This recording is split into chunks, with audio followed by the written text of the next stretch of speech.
when the guy walked up to me and he held his gun to my head, and I just closed my eyes.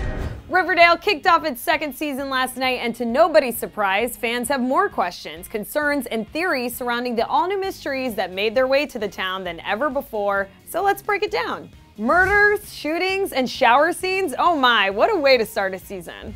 We were left practically speechless last night following the Riverdale Season 2 premiere, especially in the last 30 seconds of the show, so if you haven't yet tuned in, you might want to grab your earmuffs.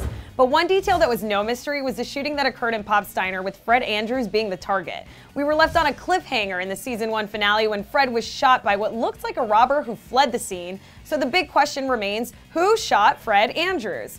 Many fans have come up with theories surrounding who the shooter is, one in particular being Sherriff Keller. During the investigation, Keller seemed a bit hesitant when it came to cracking the case, so maybe after Jason Blossom's murder investigation, he booked it to the dark side and took things into his own hands.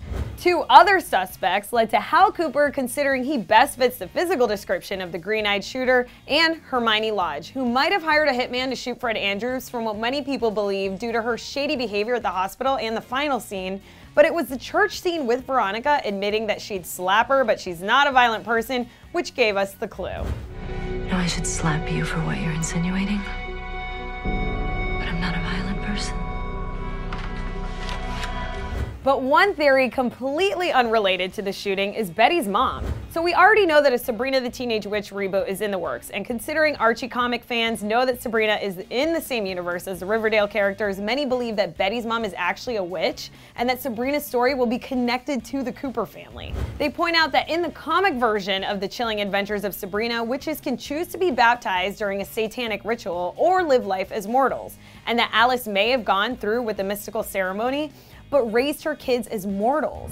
The theory also provided evidence that Alice Cooper, quote, constantly uses terms like brew and banish and witching hour, and that maybe she doesn't want to accept her witchcraft lineage and instead decided to shun her family, move away from Southside, marry Hal, and build a fresh new life for herself.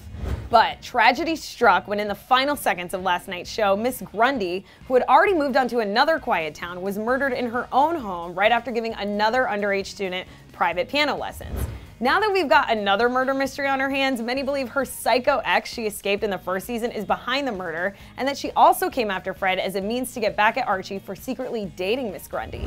And finally, although we already know that Clifford Blossom was actually the culprit behind his son Jason Blossom's death, one not-so-crazy theory suggests that Cheryl Blossom actually killed her own father. In one of the final scenes last season, Cheryl delivers probably the most chilling line ever, saying, "You did a bad thing, Daddy, and now everyone knows." Both Cheryl and her mother directed the police to the shed where Clifford was hanging by a noose, which came off as a suicide. However, when Cheryl showed up to the hospital to deliver a message to her severely burned mother, the evidence came right before our eyes. If you tell anyone the truth about what happened with the fire, I'll tell everyone about what really happened in the barn with Daddy. Looks like we'll have to wait to find out, but as seen by every mystery solved last season, the truth will always come out.